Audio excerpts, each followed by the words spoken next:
Hey y'all, welcome to Night Shift Delirium, a podcast about junior doctors and the world that surrounds them. I'm your host, Victoria, a junior doctor based in England, and today is the first official episode of season 2. We're starting off season 2 with our Stages series. We're starting season 2 with Dominique, who is an M4 or a fourth year medical student, and we're speaking to her during her match week.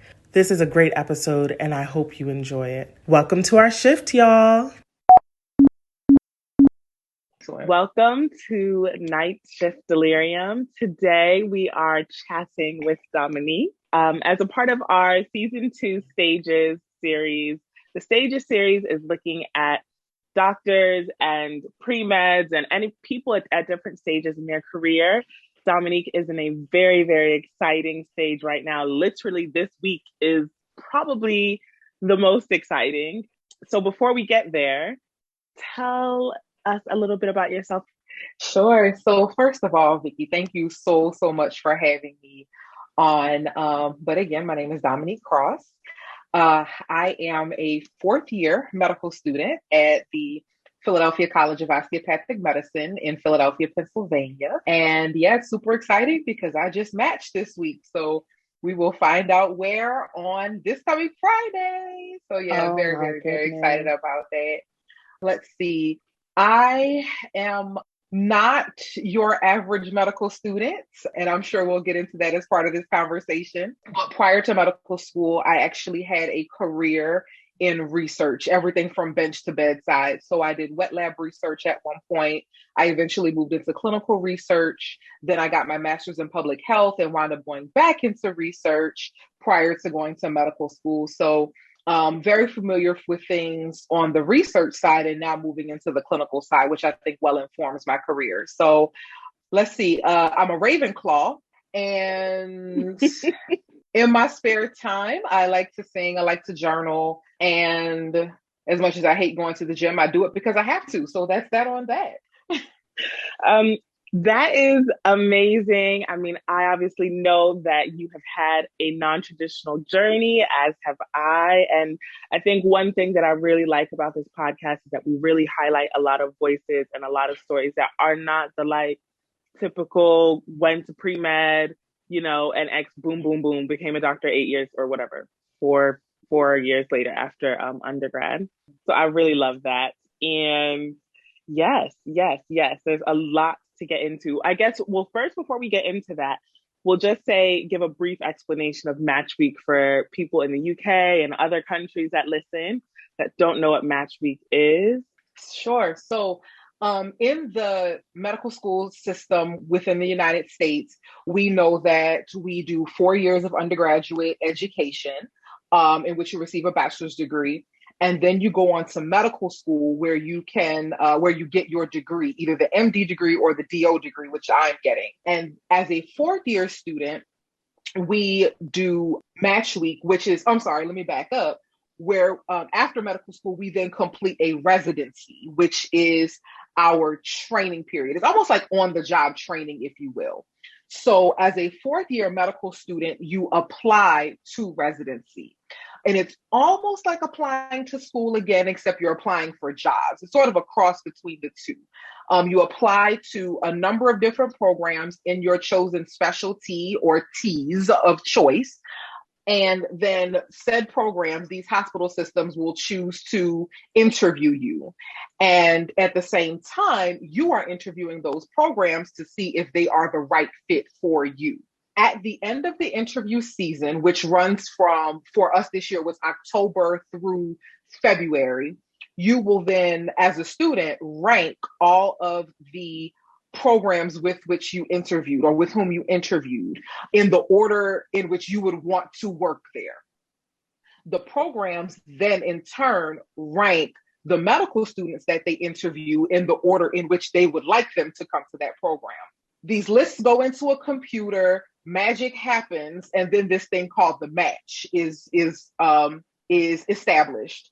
And essentially, it works out the decisions between the student and the programs to see which ones are the best fit for the program and for the student. It does represent a binding contract. So if you do match, if I as a student match on March 15th, which was Monday, I found out that I matched somewhere.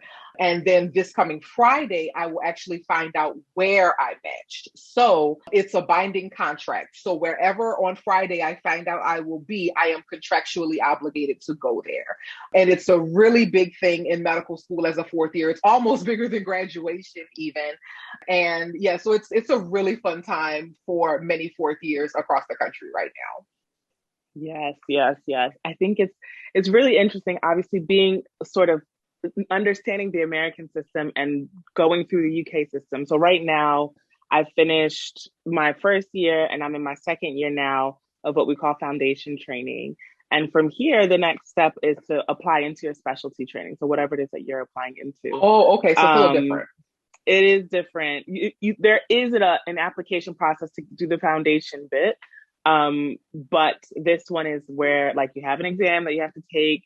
The interview for where I'm applying into is literally 15 minutes. Half of it is clinical. The other half of it is so like giving you different scenarios and they judge you on your answers. Then the other half is like selling your entire life story in 6 minutes, which is hard when you've done a lot of different things like both you and I. Absolutely. Absolutely. And then from there, you rank. So you're supposed to get some sort of numerical score, which gives you a rank of all of the applicants in the whole country. And then you rank your jobs or like the hospitals that you work at, and you'll be there for my program at 7 years. So you Oh, go wow. there. Okay. Yeah, training here is exponentially longer than America. Clearly. But yeah, so you're not interviewing actually with the hospital or anything. You're just interviewing with Mm. leaders, I guess we can say, or attendings in this specific field. And then they're the ones who assess you. They're not really asking you about like if you like, Philly, like you like Wiz or what, whatever. It's not like really Right. specific to the area. And then at the end of the process, when they tally everything up, whoever is number one gets whatever their number one choice was. Whoever's number two gets whatever their number two choice was. And like, let's say you end up as Mm. if I'm number 200, looking at my list, if the first, 10 jobs that I want are taken because maybe, I don't know, Cambridge has 4 positions available. If 4 people have already selected that, then I'm automatically off, even if, say, they're doing a study that I was involved in or whatever. So it's very different. I don't know. I think there's pros and cons to both, but yeah, so it's nice, seeing everyone going through the match stuff now because that's what's familiar to me. That's what I have known since ages ago. And this UK stuff, I'm literally figuring out as I go along, which most people are doing when they're going into medicine anyway. So, What's yeah. interesting though is that it is there. I do hear a little bit of similarity to the match in certain ways. Mm-hmm. I think that in the UK system, knowing that each applicant is ranked and where you fall on that ranking determines where you go. I don't like that, and I'm glad ours ain't set up like that because I'd be in bad shape. Okay, let's keep it real. But in a way, what is similar is that in the U.S. match process, it works as such where there are a certain number of spots in each program, right? And every applicant can rank as many programs that they interviewed. So, but the difference is, for example, if I rank program A as number one and program A has 4 spots, right? As long as program A ranks me at 1, 2, 3, or 4, I'm going to program A.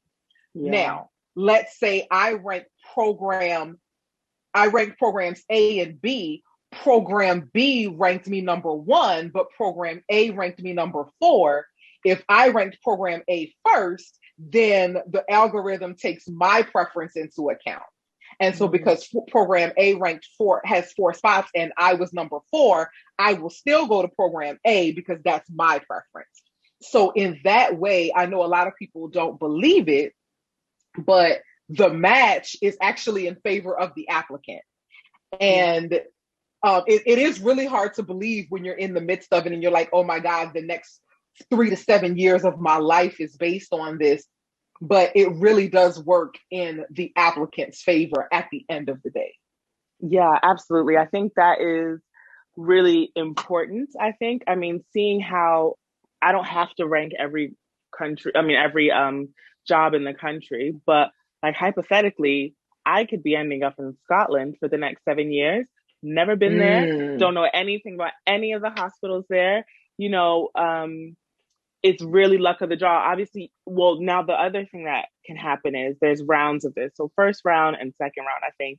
If you get, let's say I get a spot in I don't know, York, whatever, some random city here. I get a spot in York, but I don't want to go there. However, I'm not willing to give up my posting this year. I can hold it for the second round because a lot of people are going to okay. get allocated somewhere that they don't want to. People have families, plus, if you're like a London girl, you definitely don't want to end up in the boonies somewhere. So Absolutely. um, they might say, you know what, I'm not going to take that spot, but maybe I wanted that position. And so I'm able to hold my spot in the Mm, event that someone gives up something else higher up on my list. And second round, if not, I can either go to the one that I wanted that was on my list or keep my same spot. Now, the gotcha. alternative is to taking a year out of training, which is very common here, Mm, very normal because training is so long. So they'll mhm. do a year of locuming or moonlighting and making a lot of Oh, money, nice. controlling their, Yeah. yeah, very, very common, very, very normal at all stages. Well, because it's a long thing. I mean, it would be Mhm. difficult to find people to commit to essentially, like for my specialties that I'm applying into 9 years of on calls, that's quite a lot. So, yeah, people take out time all the time, either to get money, to get married, to have kids, to vacation for a year. So, that is a really nice, I think, option because Lord knows this Absolutely, it this is. lifestyle is not easy. Yeah. Okay. Yeah, so that's really cool though. That's really cool. So it's trade-offs, Like Hmm. you have a longer training period, but it seems like yours is more flexible than ours is Yeah, here in the US. Our training is shorter, but it's not quite as flexible. So, absolutely. So let's get into the story. Let's get into how we got to this day. ooh, Let's girl. start with, when did you know you wanted to be a doctor? So first of all, let me just back this up by saying, listening to your story, I did not realize how much we had in common. We It was do. crazy. We We have so much in do. common. So I was like, I'm embarrassed to think that I didn't even know that. But anyway, so I've known since I was a very little girl that I wanted to be a doctor. My mother still remembers, I'd be 4 or 5 years old. I had the doctor's kit, all the things, right? But I remember becoming seriously, seriously interested in medicine when I was in, I believe it was the seventh or eighth grade. There was a little girl who I went to church with who was diagnosed and subsequently passed away of cancer. And I used to go and sit with her while she was in the hospital, bring her toys and, just sit and talk to her and everything like that. And I would always watch the doctors come in and talk to her. And sometimes she would be in a mood when she didn't want to talk, and I would have to talk for her. And, just early advocacy, right? 13 years old, or early advocacy. And I remember when she died, I remember saying, I'm going to be a doctor. Like, that's that. I'm going to be a doctor. So, went all the way through high school, knowing I was going to be a doctor, wound up at the illustrious Xavier University of Louisiana, Team HBCU, of course. Hey. Um, and even going through Xavier, still wanted to be a doctor, but I started to become a little bit disillusioned. And I think, if I'm very honest with you and with myself, I became a bit disillusioned because I had to work. And in my previous academic career, all through high school and whatnot, it was it was almost natural to me. It was not that I wouldn't put in the work, like I would do my assignments and things like that. But in order for me to keep up at the same level, I had to work a lot harder. And I wasn't used to that, right? I was so used to, I'm going to do the work, I'm going to get my A's, and that's that on that. That ain't the way college worked. And it wasn't because I didn't have the capacity to do it. I rest on my laurels and I did it for a little too much. Now I didn't do poorly in college, let's be clear, but I certainly could have done better if we're just talking real, you know? So became a little disillusioned, and then Hurricane Katrina actually hit my senior year of college. It was the first semester of my senior year. And when that happened, because I think I missed the fact my family is from the New Orleans area.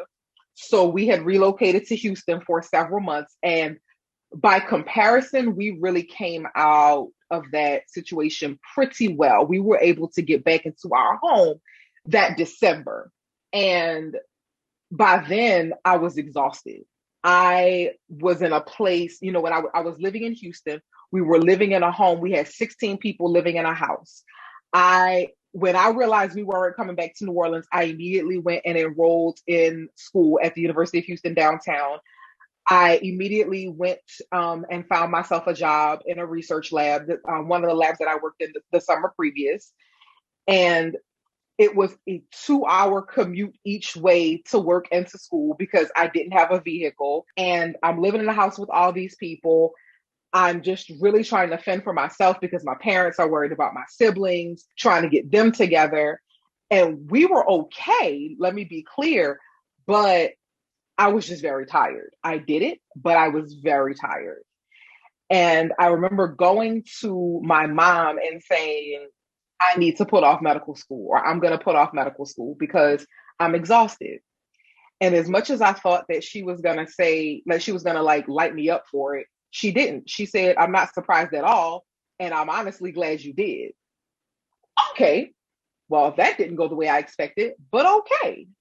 So wound up going back to Xavier, graduating, and I took a job back in Houston at the same lab I was working in during that Katrina semester, as I like to call it, doing some wet lab research.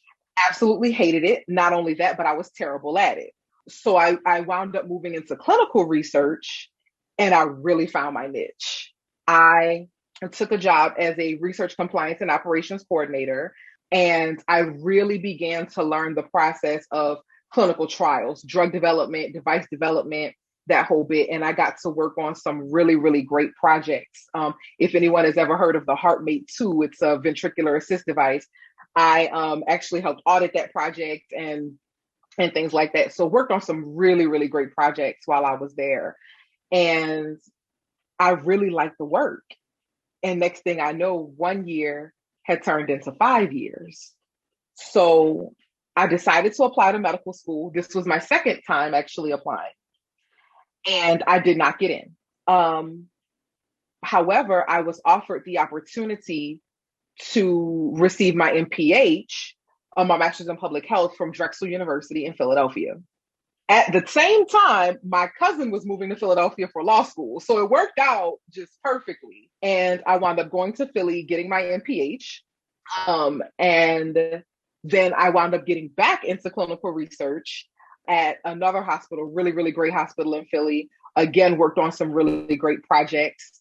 One of which probably my proudest professional moment is that I actually worked on the clinical trial for the first FDA approved gene therapy product. So that was, yeah, that's We probably my biggest love that. professional Get it, claim to girl. fame ever. It was such an amazing project with amazing people. And I'm just so thrilled and so blessed and privileged to have been able to have been a part of that.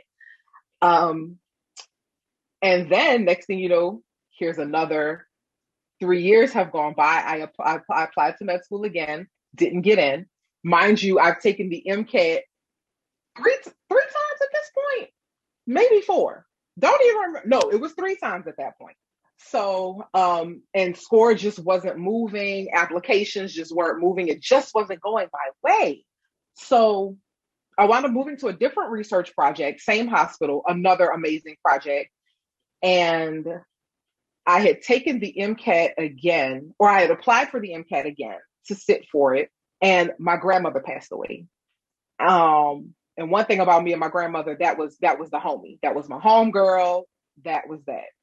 And it was two things my grandmother wanted for me. She wanted to see me in a white coat and she wanted to see me in a white dress. So when I started, I'm sorry, so my MCAT actually was postponed because I was supposed to take it the day of her funeral. So I wound up moving the test back.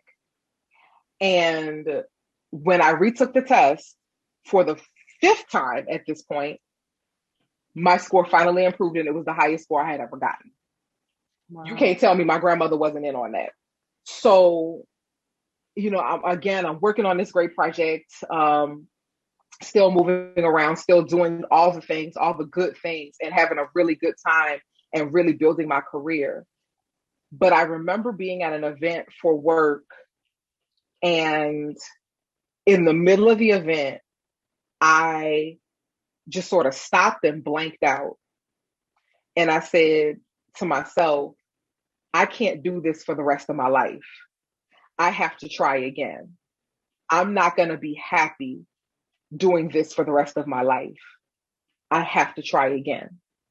And I remember leaving the event, sitting in my car, bawling, because I'm just like, I can't give this up. This is not my dream. As I'm doing well in it, I'm doing phenomenally in it. I'm working with and for great people. I'm helping people, all the stuff that, we talk about as physicians and love to do.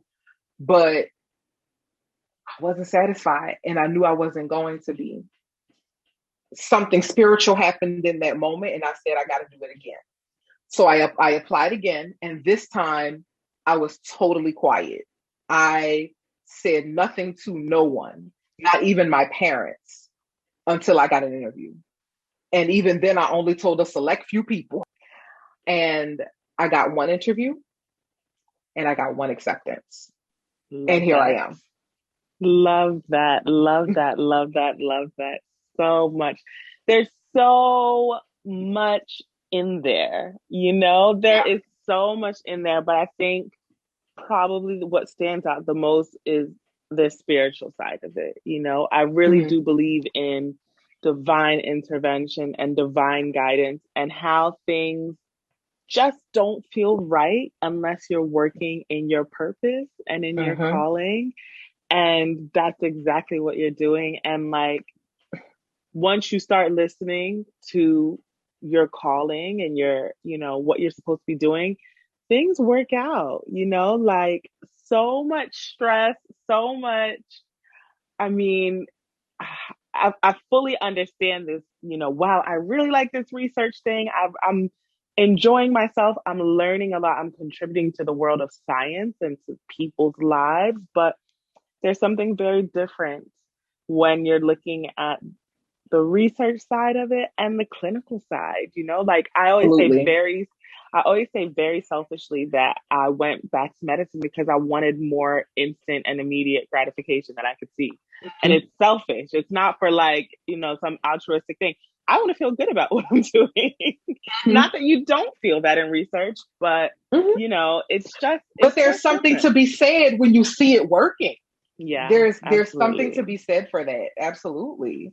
Yeah, for sure. That is so good. I want to ask if you now you are in this position where you've made it. What you have. I mean, girl. Listen, let me tell you, when I think I was, in med school, and you listen to my story, so you know that my partner passed away and all this stuff, and I was just so lost in grief. And I spent some time with my grandmother, and she was like, "Oh, you're a doctor," and I was like, "No, Lord, I'm drowning. I am not a doctor yet." And she's like, "It's just a piece of paper. You are walking in your calling and your purpose. It's just a piece of paper." And I was like, well, alrighty then. Call me Dr. K. But honestly, it's true. You have made it. You've gone through so many hurdles that at this point, it's getting through, the next few years, which will be rough, but you will get through it. You've done hard, more difficult things. So you're there, you've made it. Like, what advice would you give yourself to, I don't know, Dominique at 21? Knowing what you know now, what advice would you Hmm. give yourself? Oh, Lord, have mercy. Oh, man. One is something I wish I would have learned earlier, but there's something that I teach kids quite often. And I say to them, strive for excellence, not for perfection. Mm, Growing up, I was, and I'm still working on it, but I am a recovering perfectionist. Very, very hard on myself. Um, and it's so interesting because I just saw a meme recently that said something to the effect of, if you diminish yourself so that people can't, I know I'm not quoting it right, but so that people can't criticize you because you've done it yourself, that's a trauma response, right? mm, And I felt so seen in that because there are so many things that I chose not to do or I delayed because I was afraid of failure or mm, because it did not look perfect. And what I what I tell kids now is you need to strive for excellence, not for perfection, because number one, take the pressure off yourself, right? We always strive to do our best, but we are not perfect and never will be. We are not God. We will never be there. I said, but more importantly than even that is when you consider yourself or view yourself as perfect, then you have nothing more to learn. mm, And when you have nothing to learn, why are why are you even here? Your mind can't even be open to anything else if you're not willing to learn something new. So when you say you're perfect or when you act as if things are perfect, then it's like, well, nothing needs to change. Well, what are you open to learning? What are you open to doing? So I would teach myself that earlier on. mm. That's probably the biggest piece of advice that I would give myself. I like you are literally speaking to my soul, to my spirit. Definitely, definitely, definitely on this spirit of perfectionism. But even on a deeper level, where you said, um, if you have nothing else to learn, then what are you even doing? And this is a little dark, but I'm still gonna share it. Go Um, ahead. when Christopher passed away, I was really, like lost, Mhm. and I just couldn't understand. There were moments where I just couldn't understand what I was doing. Like, why am I even here? Why was I the one that, remained, And I really had to like have a real come to Jesus moment and recognize Absolutely. that, in life and in death, when you finish your purpose, then you go home to the Father, like, and until that happens, you are here. So Hmm. there's a lot to learn. There's a lot to do. Like, I'm still walking in my purpose. And until that happens, you know, I'm here. So I'm not going to be perfect in everything. I'm not going to have everything together all the time, but that's all part of the journey in the end. So Hmm. that really, really resonates with me. And I think it's so, so important, especially for the non traditional person, because I think a lot of Absolutely. times we do delay because we're like, oh, well, I don't know. And I could just do this because usually you're like, when you have that kind of you're okay in other things, like you excel in a lot of things.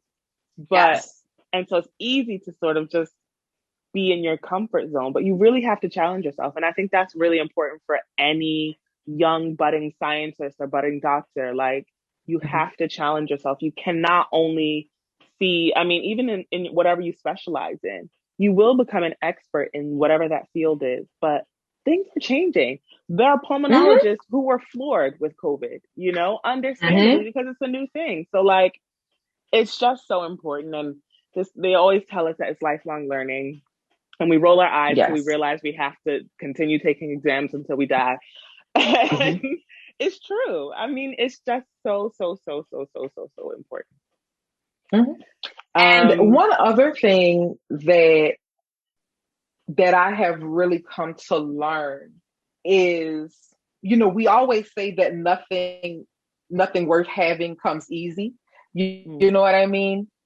Um, and for chronic overachievers like you and I, for come example, on, somebody. we are so used to things just coming easy to us. So we want to do what we're good at because it's easy and we're good at it, right?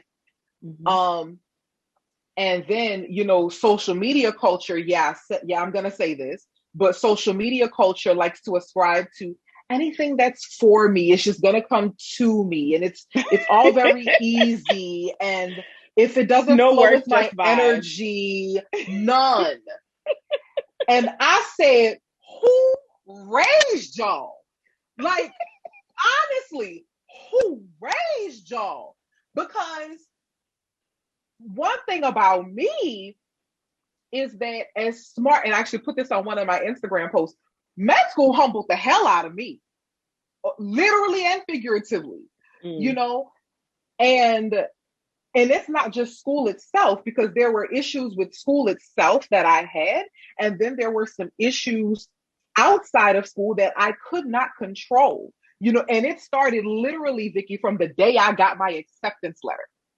Oh my Stuff started God. going down, right? But I was reminded of one of my favorite Bible verses, which is 1 Corinthians 16:9. And it says, for a great and effective door is open unto you, and there are many adversaries. Mm. The key word in that verse for me is and. Yes, you have a great door. Yes, you have a great opportunity. The opportunity is there. There are also adversaries. Nobody said, what is the old song said? Nobody told me the road was going to be easy. It's not, right? There Yeah. are going to be adversaries. And so I just do not ascribe to that anything that's for me will come easily to me. I absolutely reject it. I absolutely ascribe it. And I do encourage other people to reject it, because Mm. some things are going to come easy, but then there are some things that are not. Yeah. And we got to work. Absolutely. Absolutely. Listen, we are for the vibe and the work. Okay. It's not Part, that either or. part, that part. Because when you had your moment where you were crying in your car, the vibe, we'll call it, was divine intervention. The emotional reaction was recognizing what your purpose was and what you needed to do, Mm-hmm. as well as realizing this was going to be a task. This was not going to Mm-hmm. be something easily accomplished, and you did it. And yeah, I mean, I think that's so important, because people tend to think, when you go through medical school and people are like, oh, you worked hard, blah, blah, blah. But in their minds, a lot of times it's like, oh, well, it wasn't really that hard. She's smart. Like, Right. and it's like, Right. okay, uh, um, smart intelligence really doesn't have to do with a lot of the passing exams and working extra hours. Like, the physical toll that Mm-hmm. medicine takes on you is so underestimated. Like, people don't realize physically you're doing a lot. Emotionally, you're doing a lot, and that often comes out physically as well. Like, it's just a really exhausting profession that people sort of dismiss as like, oh, they're smart, so they did this. But like, there's so Right. much more that goes into it. Whew. We Um, thank so God. Okay, so you're going on a trip, and there are three objects that you can take on your trip with you: an ECG or an EKG, your white coat, and a bag of normal saline. You're going on a trip that forces you to get rid of one thing. So, what's the first item that you're going to get rid of? And what's the second item that you're going to get rid of? The third item that you have that you chose to keep represents the most important thing to you in your career. The ECG represents an analytical mind. You value knowledge and you value items that can inform your opinion. Your white coat is your prestige. your pride. Your white coat shows status. A bag of normal saline is practical. Hey, you never know when you might need to fluid challenge yourself. Plus, you're going on a journey. Who knows how long that's going to be? You value the practicalities of life, things that are sometimes simple but overlooked and very important. So, what does your object tell you about yourself? Is it true? Yeah, I made this game up, so none of this might actually be true. So, did you have one specialty that you applied into this year, or were there multiple? So I actually applied to two specialties, um, but they're similar in some ways. So I applied for a combined internal medicine and pediatric specialty. And then I also applied for regular straight, what we call categorical internal medicine. I really want, if I'm being honest, I really want med peds. I really want the combination. I discovered med peds right before I entered medical school. Um, because when you get into medical school, you start looking up any and all things medical school, right? So I came across it in sort of my I'm so excited about medical school journey, that let me look into this. Oh, this seems interesting. It's both adults, it's kids. It opens me up to do fellowships in either specialty. It's a little bit different from family medicine in that, number one, when I complete that program, I would be both a full internist and a full pediatrician, as opposed to family medicine, where you may be more kid heavy, more adult heavy, that sort of thing. Also, I find that I like inpatient medicine more, at least at this point in my life, I do.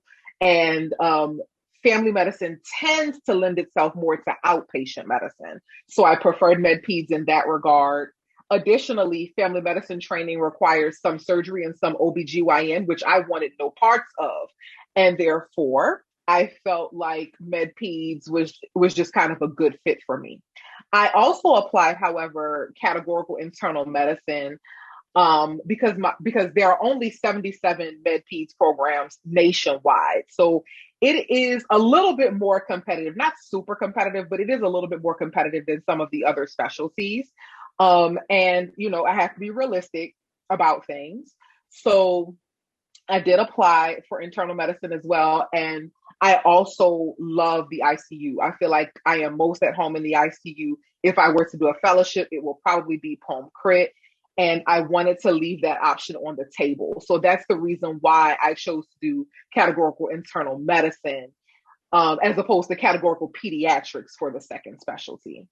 And that's where we are. However, I do feel like I would miss the kids a lot. If I didn't get or if I don't get med peds, I won't know until Friday.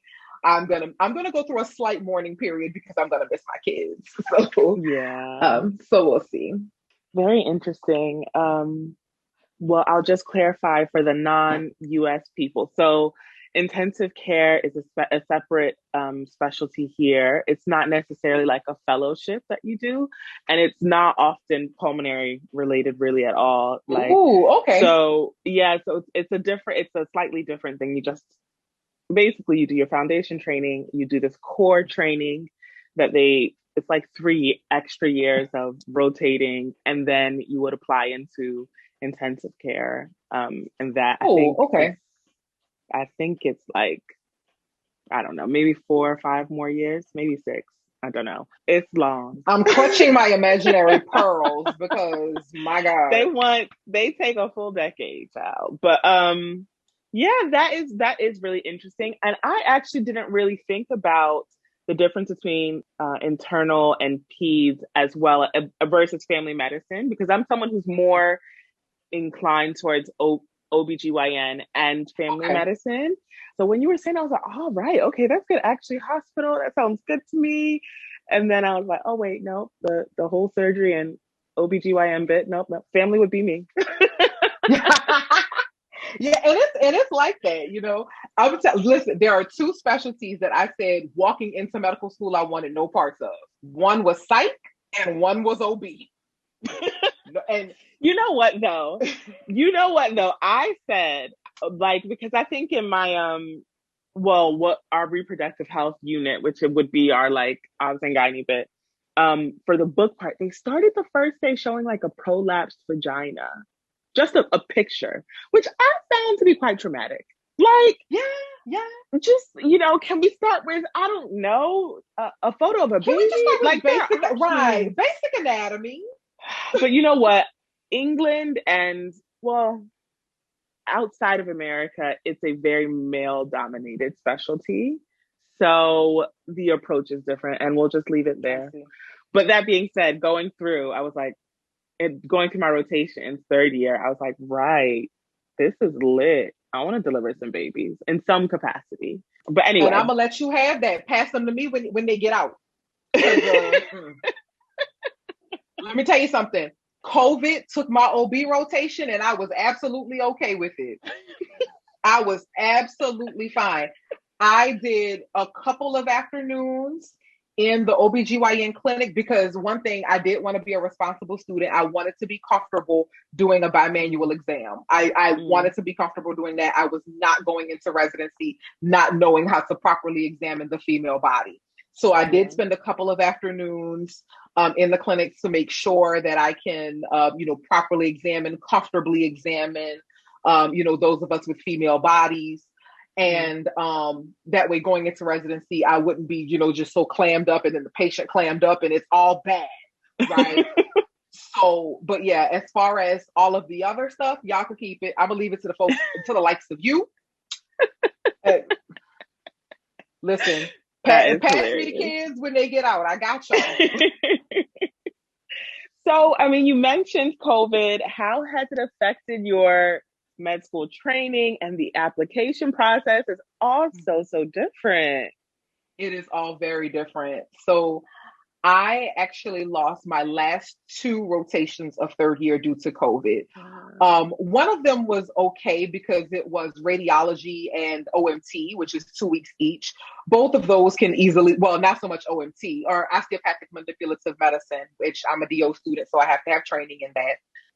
But radiology can easily be done Can you just online. tell people what that is? Because Oh, there are people that definitely absolutely. won't know. Yes, no, absolutely. So, and if you don't mind, I'm going to back up just a little bit just to explain the difference between MD and Yeah, DO yeah. because I know there are some folks who don't really know. So, in the US medical training system, there are actually two medical degrees that are recognized nationwide. One is the MD degree, which is the more traditional degree, the Doctor of Medicine. That's the one that most people know, right? Then there is the Doctor of Osteopathic Medicine degree, which is the same degree plus some change. And this is what I mean by that. DO, as a Doctor of Osteopathic Medicine, or a DO, if you will, we do all of the same coursework, all of the same training that MDs would do, that your regular doctor would do. However, in addition to that, we have to have some training in what is called osteopathic manipulative medicine, or OMM. And essentially, it is some training that focuses much more on the musculoskeletal system than anything. And it's sort of just like what I like to call an extra tool in our arsenal. If I can describe OMT, I would call it a cross between physical therapy, massage therapy, and even in some ways a little bit of, actually, no, I'm not even going to say that. I'm going to just say it's a cross between like physical therapy and massage therapy.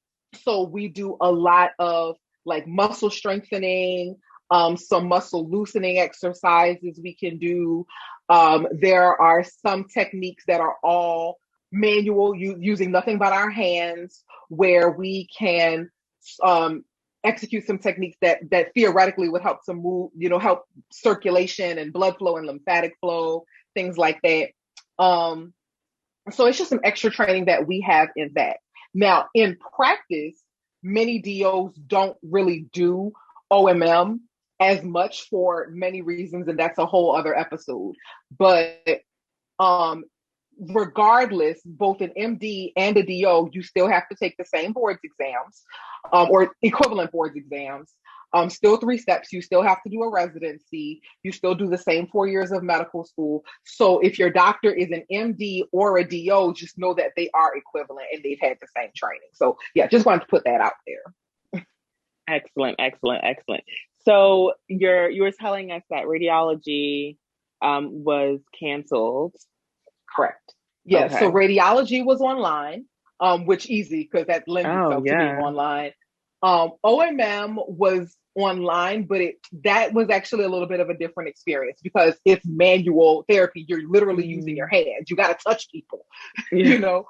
Um, so while there are some things that we did online, some coursework that we completed, it is a little bit different because you don't quite have that hands-on that you're used to. And then, as I just mentioned, I was not able to do an in-person OBGYN rotation because of COVID as well. So that was completed online. That was actually a really rigorous online rotation. Mm, We had to work. We had to work mm, hard. But to be honest, for the OBGYN shelf exam at the end of the rotation, because we still had to take them, even though I didn't do that rotation in person, that was the exam that I scored the highest on all year. okay. So I'm like, okay, clearly I learned something on this Yeah, rotation, yeah. right? But it was a really good rotation, even though it wasn't in person and it wasn't online. The moderators did a great job with that. And I was able to do a couple more online rotations before I got back into the hospital back in, I think that was July. They allowed us to come back to the hospitals to do some rotations. However, what we call the audition season in the US was very much affected. So when we are looking to apply for residency at the beginning of 4th year, many medical students will do what are called audition rotations, where the student will go to that hospital where they are applying for residency and do a rotation there so that those who are making decisions about interviews and stuff can see that student in action. And it's almost like a month-long interview, if you will, because they can see, how you work with the other residents, how you work with the attendings, how you work with patients, what your medical knowledge is like, and how hard of a worker you are, that whole bit. And it really allows the student to shine if they do well. But because of COVID, there were a lot of restrictions because there just could not be a lot of movement. So I actually was only able to do one audition rotation, and it was in Pennsylvania. And the only reason was because I attend school in Pennsylvania, and so they were only taking Pennsylvania students. So I was very grateful to have it, but it's just the nature of the COVID beast, if you will. It's nobody's fault. People were just trying to stay safe. And then of course there was limited PPE. So students were pulled off of rotations to save PPE, in addition to not wanting to expose anybody to COVID that didn't need to be exposed to COVID. So, all of these were things, right? The interview season was also, it was different than usual, but it did not feel different to us necessarily because we don't know the difference. Generally speaking, when 4th-year students are applying to residency, if a program chooses to interview them, that student would travel to that program. So I'm a student in Pennsylvania. If I'm applying to a program that happens to be in Delaware, I would go to Delaware for that interview. And that way it allows the student to see the city, to see the hospital, see how it is navigating, meet people, present themselves a different way. A lot of times the programs like to wine and dine the interviewees. So there's like a night, a happy hour or dinner the night before, and it's super fun. But that didn't happen this year. So all of our interviews were on Zoom or video, some other video platform as a result. And there were still some really cool things that were done in the midst of it. For example, rather than like a dinner the night before, one program had like a paint and sip. And so they sent the supplies to the applicant in advance of the event. And it was Okay, super that is duper lit. cute. Yeah, Yes, it was love really, that. really cute. And they also sent some little trinkets that are representative of the city. And it really made a really great impression on me. I was like, whoever's idea this was won the year, because that was lit. Super fun. And so and again, the interviews were on a video platform, usually Zoom. But the interesting thing is that it allowed people to take more interviews than they normally would. A lot of people, they may only go on 8 to 10 interviews because they're limited by the travel expenses. If you've got to travel far, you've got to, you got to pay for, airfare or gas or whatever you have to do. But by being able to take the interview in the privacy of your own home, you could take more interviews. And I think that happened. In my opinion, I don't know, but I do think that happened. And it just kind of is what it is. Yeah, I think it's really interesting as well, because I have some friends who went to my med school who are, in another country, and that definitely, I think opened up a world of opportunities for different reasons. Like them getting rid of CS really helped a lot of international graduates. And then having to deal with a flight well, yeah, not this past cycle, the cycle before, people would have had to have flown from wherever they are in the world to go and see someone, which is very difficult for international students. Absolutely. And there's so much, when we talk about this whole process, there's a lot of privilege that is afforded that we have to acknowledge, like Absolutely. if you have the money to handle it, I mean, ma'am. you take out loans and things. And I remember in med school, someone was like, well, now is not the time to be cheap. And it's just like, it's not about being cheap. It's about standard of living. It's about cost of living and how much debt you're taking on. If you don't have your family, bankrolling you, not bankroll, that's not the right word, but if you don't have your family supporting you financially supporting you, right? That is it's a massive thing to fly, to California, for example. A flight to Cali from the East Coast is like a smooth $500. And then having to deal, if they don't offer a place for you to stay, there's a lot that goes into it. So I think that most likely, probably a lot of people did take more interviews, but also certain barriers have been lowered and access, and in a very, very important way. As this has been a very wild year dealing with everything racial, but it's, and in medicine, we've seen it, so I think these are important things that we should maybe consider keeping. Although I understand the dynamic of interacting with people in person, seeing the hospital, seeing the area that you're going to work in. I can appreciate that. However, there's so many barriers that people don't even necessarily think about that now hopefully they're a little bit more open to. I wholeheartedly agree with you. I think you hit the nail on the head when you mentioned the privilege, right? It's an uncomfortable conversation because nobody wants to talk about privilege, right? Granted, let's be clear. You have a certain amount of privilege, but because of the fact that you're sitting in medical school, let's start with that, right? Absolutely. But that being said, it takes so much to get through, and all of these extra things, all of these extra costs that come about as a result of medical school. Interviews are just at fourth year. Let's not talk about all of the board prep materials, all of the supplemental materials that require being paid for, having to find somewhere to live, your 4 years. And if you are like me and you attend a school that does not have its own hospital in which to rotate, then you may have to move around a lot. So either you've got to relocate or you've got to drive a lot. And even the little things, just like gas adding up and the wear and tear on your vehicle, and if you have one at all, because I have friends who did not have one, and they were literally running around Philly on buses and trains, and that's a lot, So I do appreciate the point that you're making as it relates to having the video interviews and decreasing barriers. I think that is one way where we can sort of even out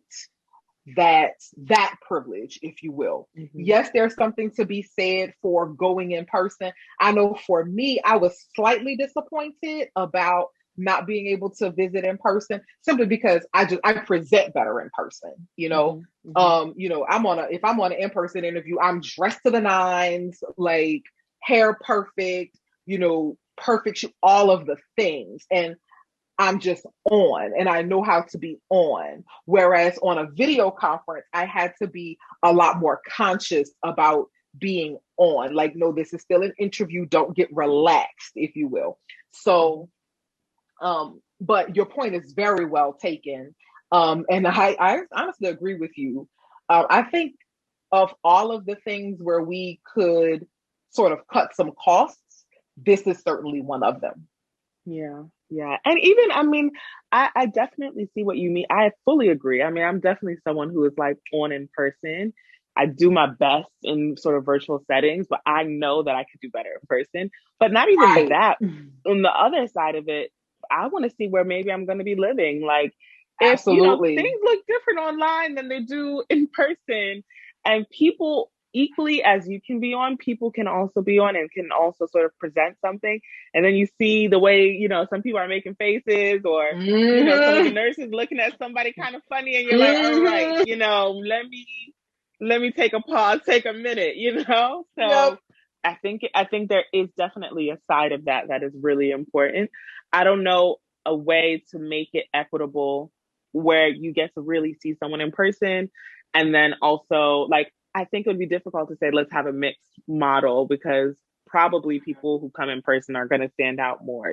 But Right. anyway, it's interesting stuff. I mean, we're being really faced with a lot of different challenges in terms of healthcare delivery and also decision making about who's going to be the providers due to COVID. And I mean, it's worth conversations for sure.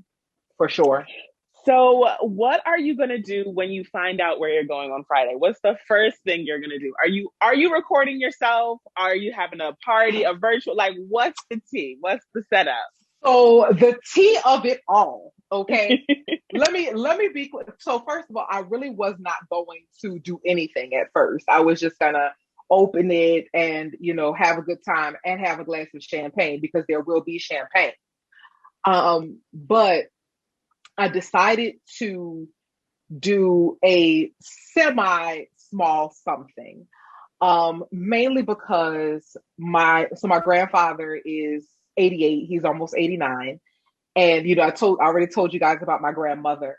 But my grandfather is now in a space where he definitely will not make it to graduation because we can't take him to Philly. Like, Mm-hmm. his health condition is just too fragile to take him to Philly for graduation. So I wanted him to be a part of something. So I'm in New Orleans with my family right now. So I decided to do something because I wanted him to see that. If he can't see me Yeah. graduate, he would see that. So, we got a few little decorations. We're getting some pedophores. I've got the match balloons. Everything is black Love and it. gold because saints. Come on, New Um, Orleans. and so it's really cute. And granted, this was supposed to be something super duper small, and then my mother and her friends got involved, and now it has become a whole situation. I say, y'all, we are still in the middle of a global pandemic. Like, masks required. Put that on the invitation, okay? Will we be seeing a Um, second line? These are the we things that ain't people going want that to far. I know. know Okay, these are the things, listen. questions that Don't need answers. let's not act like that's a crazy question, okay? For the people It's that not. don't It's know, not. when it comes to New Orleans and their second line, one thing that they We don't gonna say cut about. up. We gonna cut up. You know, the cut up is real. So, but no second line. We gonna save that for graduation. Okay, all right. Um, they lucky my family not renting a party. They lucky COVID is a thing because my family was talking about renting a party bus to come to Philly. They ain't doing that no more. For the people that don't Um, know, that's probably like a 15-hour drive, yes, not a party bus. Play and bounce all the way up. I I'm was done. about to rent a bus. They have been discussing it since my first year. They were like, "Oh, we going to Philly. We just gonna charter a bus." Listen, I love it. I I love it, said, honestly. at this point, for everything that I have been through to get to this point, and my family has watched me go through all of this, I said, I'm not arguing with anybody. I'm going to let Absolutely. people do what they want to do. And honestly, Vicky, and I just said this to someone else, I have no idea why people are so kind to me, but people are so kind to me. I have the most amazing village. You are an amazing person. Like, let me look for people don't know you and our story, but we were initiated in the same chapter of Delta Sigma Theta. And let me tell y'all, when we knew that Dominique was going to be around, or someone heard she was around, for Black Greek life, there's a lot of deference. Lord knows that's the favorite word. Whole lot of deference. So when Dominique was around, or we knew she was going to be around, or we heard about her being around, everyone was like, all right, y'all, like, you got to be on point. You got to, like, and it was just like a known fact that, you know what, you have to just not be perfect. We talked about this, but you need to be, you need to have cross your T's, dot your I's, make sure you look right, make sure you know your information, just be on point, be what Dominique expects you to be. And everyone was like a little scared, But one thing about Dominique, you were so kind to all of us. Once you're like, okay, greet me. And they were like, all right, okay, we greeted you. We passed that. But from that point on, the kindest person, so supporting, so loving. Like, you would take us out for food, pay for everyone's, like, we are all like broke and at Chili's or wherever, right? Like, we done got the whatever chili deal there was, $11.99 something. And here's Dominique like paying for us, so welcoming, so warm. So like when you talk about people being kind to you and you don't know why, you put a lot of love into the universe and it will absolutely come back to you tenfold. Thank you. And it certainly has, because I'm like, don't nobody need to do nothing else for me. Like, seriously. But I'm just like, and this is something that I am learning, is just to let people be a blessing, because sometimes in their being the blessing to you, they can receive a blessing, right? And the other thing that I'm learning recently is that sometimes people are blessed just by being in proximity to you. And I want to be that person. I want to be that person where people receive because of their proximity to me, and I hope that doesn't come across as selfish or self-centered, but I just want to give off enough love and give the love of Christ such that, if you need something and I call a friend of mine and tell my friend that you need something, they're going to give it, because on the strength of your friend Dominique is in need. And that's the kind of, I hate talking about energy, but that's what I want to give off. Like, that's the type of energy that I want to put in the world. Yeah, that's just my thing. I love that.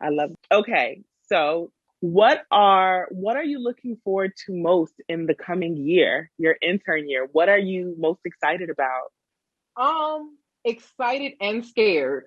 Same thing. Yeah, I'm gonna be somebody's doctor. Yes. Like, praise God. It's a life, praise God. Like, this is a literal lifelong dream. The whole, what happens to a dream deferred? It comes to pass. That's the answer. It comes to pass. And it's now coming to pass. Now, in the same token, when I was a third year or fourth year, somebody's checking behind. And now it's like, okay, whatever decision I make, somebody's life is on the line. And that's humbling. I'm going to be the person, patients crashing, everybody looking for the doctor in the room. I'm going to be looking around with everybody else. And it's like, oh, wait a second, you are the doctor in the room?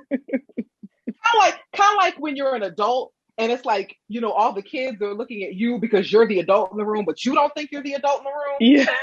Yeah, that's sort of where I am with that right now. So I'm most excited about that. I really am. And, excited about Friday, because I can finally start planning my life again, because I know where I'll be living the next 3 to 4 years. Oh my I'm goodness. excited to It's know where I'm gonna madness. live again. It's It's mad, like madness. literally is all of America, because people think America's, I mean, they know it's big, but they don't really get it. Like, it's like, where are you going to go in Europe? Where are you going to go in Asia? Right. Like, it's just so vast. And yeah, girl, I'm stressed for you, Mhm. but everything is going to work out according to Yes, his it is. Yes, plan. it is. And you are going to have an amazing Friday. I can't wait to tune in from Instagram and see what's Yes. up, you Mhm. know? Okay, so I have one last question for you. But before I Okay. get there, is there anything that you want to say to maybe someone who is trying to figure out what they're doing? They don't know if they should apply, that sort of thing. What do you have any advice for anyone? The advice that I would give to anyone is your journey does not have to look like the next person's journey. You don't have to do things the way people expect you to do them. You don't have to have expectations on the way you feel like you have to do things. Your journey is your journey. And even if your journey doesn't look like someone else's, it's still okay. If that's what you want to do, by all means, go for it. By all means, do it. And I'm going to go ahead and put myself out there. If you need encouragement, if you need help going through it, get in contact with me because I've done it and I'm willing to help you do it too. Even if you just need to call and cry, I'm okay with that because it's not easy. But just know that your journey is just as valid as the next person's and don't expect it to look like the next person's. Yes, yes, yes. That is so kind to offer yourself as a resource to people. And we're definitely going to tag you and all of that on the Instagram account. And yes, I mean, I completely agree with you. That's the premise of most of the podcast, is that your journey is your journey and it's not. No one's journey looks like, even if it seems like it. And so that's important. Absolutely. Okay. So my very last question before we conclude: theme songs. We all know what a theme song is. In a movie, every time a character enters, they have a theme song. But I want to know what your theme song walking into your first day of work is going to be. Like, you've got the security clearance. In this world, orientation is done, but it's you're walking on the ward. You are, or the floor, I think is how you got y'all say it in America, but Mm-hmm. you walked Mm-hmm. into the floor. You've got your badge. What is your theme song as you arrive? Oh my gosh. That is such a hard question. And I have like a soundtrack, but not like one song.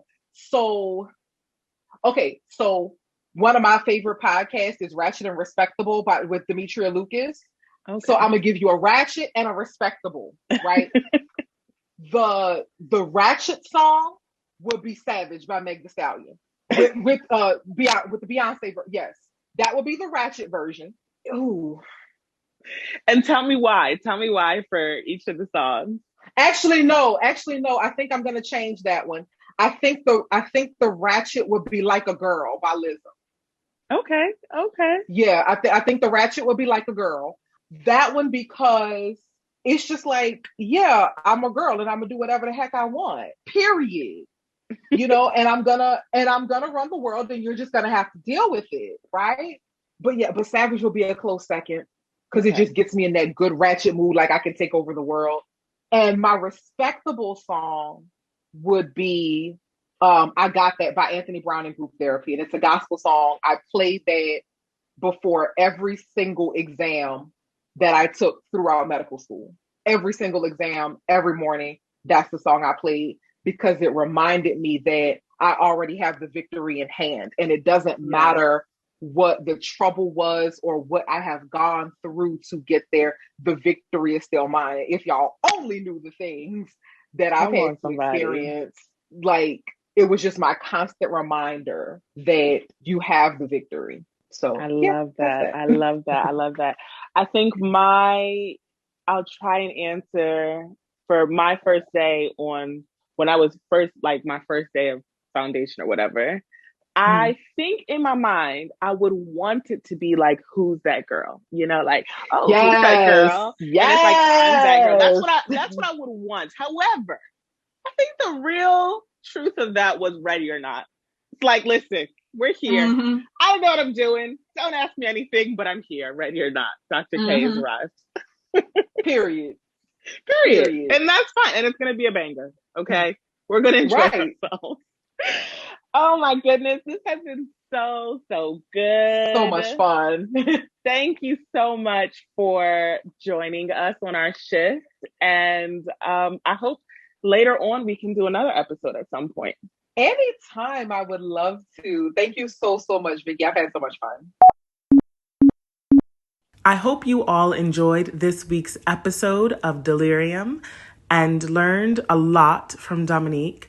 I know I did. I definitely heard the word of the spirit of perfectionism, which is so prevalent in medicine. We have a lot of really interesting episodes coming up in season 2, and we have some other exciting goodies like merchandise coming soon. So make sure you're following us on Instagram and on Twitter, and that you're subscribed to the podcast on Spotify, Apple, wherever it is that you listen to podcasts. And make sure you share it with your friends and let them know about Night Shift Delirium. If you have any questions for us that you want us to answer or things that you want to hear in season 2, feel free to reach out, and we'll see you on our next shift. So, I mean, listen, I knew we were going to be talking for a while because you have something to say and people need to hear it.